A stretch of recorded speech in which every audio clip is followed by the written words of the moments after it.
Hello friends, good morning and welcome to my channel. आज का दिन काफ़ी इम्पोर्टेंट है क्योंकि कल की जो मीटिंग थी और ओवरऑल रिजल्ट था उन सभी का इम्पैक्ट इंडियन मार्केट में आज पड़ेगा।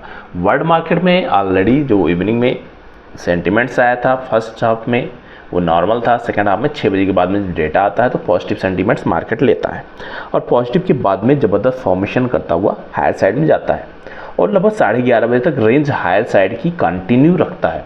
बट जब 11:30 बजे के आसपास जब फेड का आउटकम आता है, मीटिंग का एक्सपेक्टेशन आता है कि वो फ्यूचर प्रोजेक्शन करता है कि इंटरेस्ट रेट में क्या चेंज होने वाला, किस तरह से उसमें फर्दर काम करने वाले, तो इस सभी के बीच में जो ओवरऑल कंडीशन लिया है मार्केट ने वो थोड़ा नेगेटिव लिया है और उसका इम्पैक्ट आपको आज के मार्केट में गैप डाउन होके देखने को मिलेगा। और क्या इम्पैक्ट है हम उसके विषय में देखेंगे। तो सबसे पहले नए हैं लाइक कमेंट सब्सक्राइब करें, बेल आइकन दबाना मत भूलिए। कोई बाइंग सेलिंग की कोई रिकमेंडेशन नहीं रहती है, लर्निंग पर्पज़ के लिए अलग अलग सेंटीमेंट्स को देखते हुए स्टडी करते हैं। टेलीग्राम चैनल का लिंक डिस्क्रिप्शन बॉक्स में मिल जाते हैं, यहाँ से आप मुझसे जुड़ सकते हैं। इसमें हम रेगुलर वैसे अपडेट देते रहते हैं। अब यहाँ पे सेंटीमेंट्स आप देखते हैं, ज़बरदस्त गिरावट 6 बजे के बाद से कैंडल का फॉर्मेशन, लो का फॉर्मेशन करता है 104.3 के आसपास तक का और उसके बाद में 11:30 बजे के बाद जब आउटपुट आता है फेड का, वहाँ पे बोलते हैं कि कुछ ऐसा चेंज होने वाला नहीं है। फिर यहाँ पे धीरे धीरे करके हायर साइड जाने लगता है। तो सबसे पहले हम न्यूज़ की बात कर लेते हैं।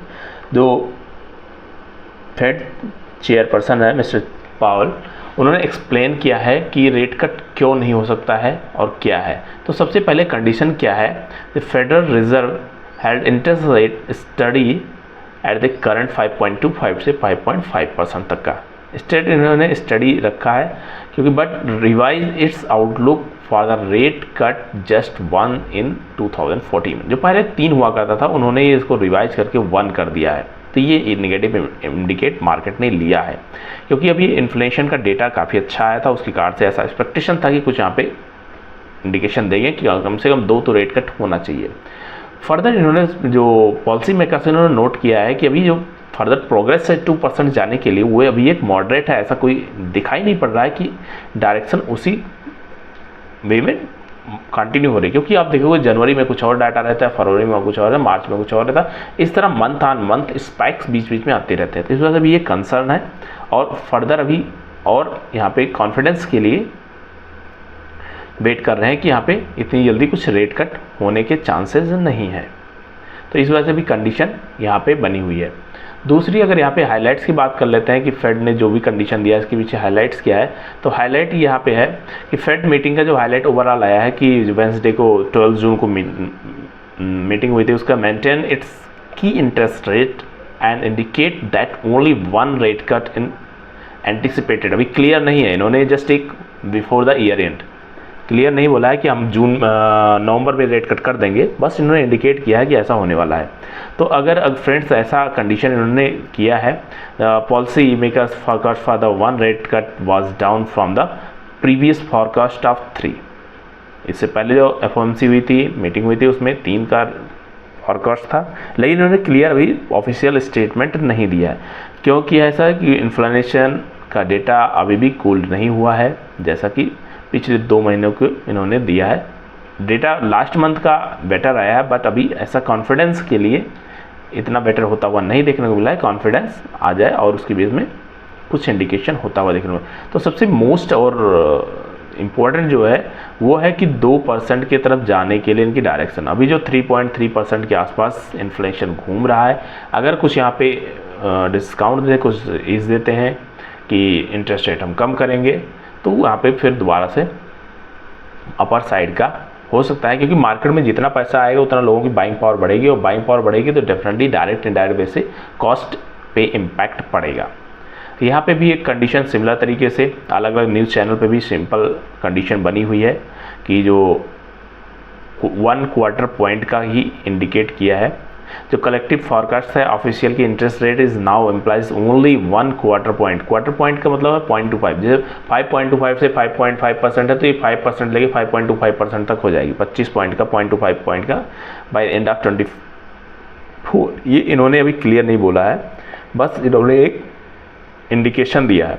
और ओवरऑल जो मेन और स्ट्रॉन्ग पॉइंट है वो है इन्फ्लेशन को लोअर साइड में लेके जाना। जब तक उसके लिए इन्हें कुछ ऐसा इंडिकेशन नहीं मिलता है वो नहीं हुआ। यूरोपियन बैंक कुछ भी कर ले या फिर वर्ल्ड बैंक कुछ भी कर ले, जब तक अमेरिकन बैंक में ऐसा कंडीशन नहीं आता है कि कुछ इंटरेस्ट रेट कम होगा, तब तक ग्लोबली ज़्यादा इम्पैक्ट नहीं पड़ने वाला है। अब यहाँ उसके बाद देखोगे, अब डॉलर लगातार हायर साइड में बना हुआ है और जितना ही हायर साइड जा रहा है उतना ही सिल्वर और गोल्ड को डाउन साइड लेके जाने के लिए रेडी रहता है। तो यहाँ फ्रेंड्स अब ये हायर साइड के लिए प्रोडिक्शन रहेगा, तो इसको जस्ट हम इंडिकेटर के लिए वॉच करते हैं।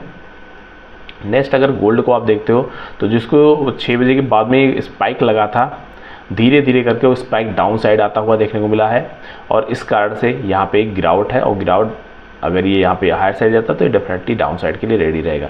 गोल्ड की बात कर लेते हैं तो गोल्ड ने एक स्टडी मूव किया था हायर साइड के लिए और फिर इसने जो इसका रेंज था डाउन साइड आके 71,800 के नीचे आके इसने लो का फॉर्मेशन किया है 71,500 के आसपास।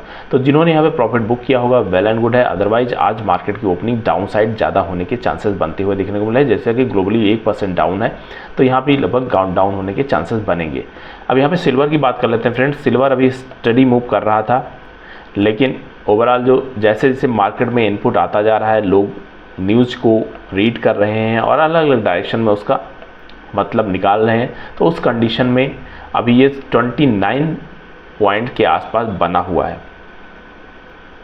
ओवरऑल जो होप बनी हुई है, अगर रेट कट हो जाता है तो जो मैंने आपके लिए न्यूज़ पोस्ट किया था वैसी कंडीशन बनेगी, लेकिन ये लॉन्ग रन के लिए पिछले 12 महीने का डेटा है।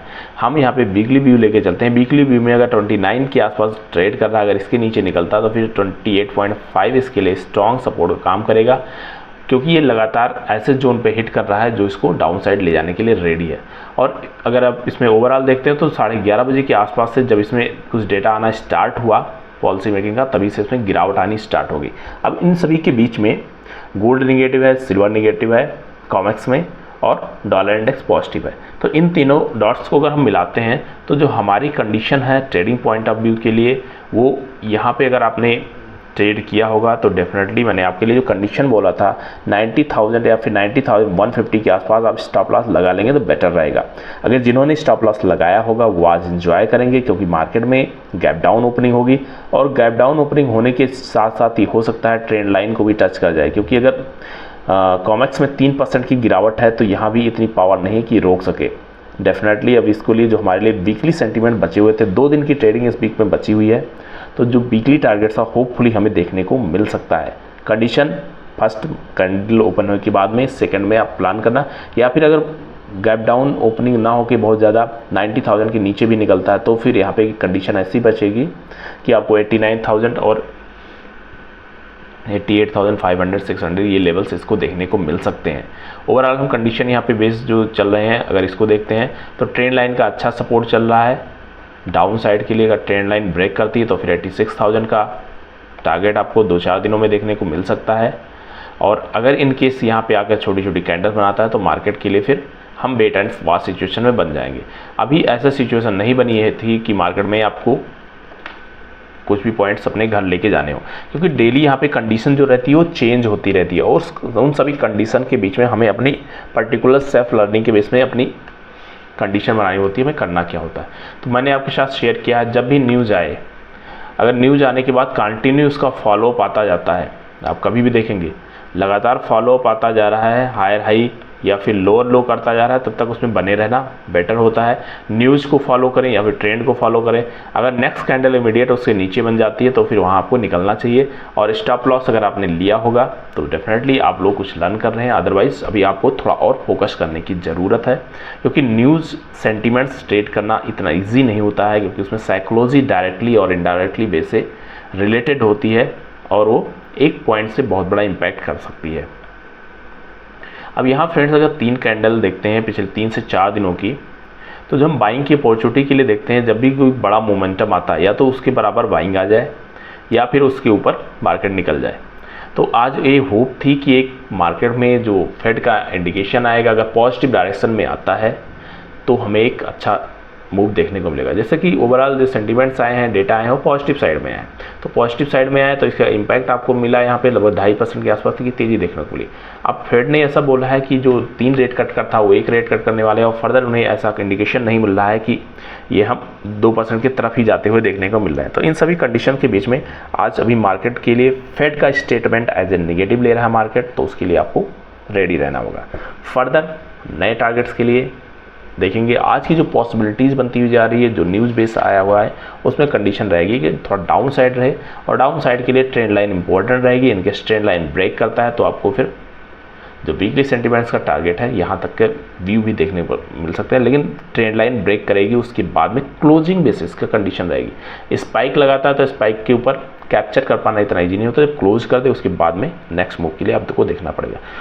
ओवरऑल कंडीशन बेयरिश बनी हुई है, तो देखते हैं फ्रेंड्स किस तरह रहता है। जो भी रहेगा अपडेट आपके साथ शेयर करता रहूँगा। मिलता है नेक्स्ट वीडियो में। Happy trading and happy learning.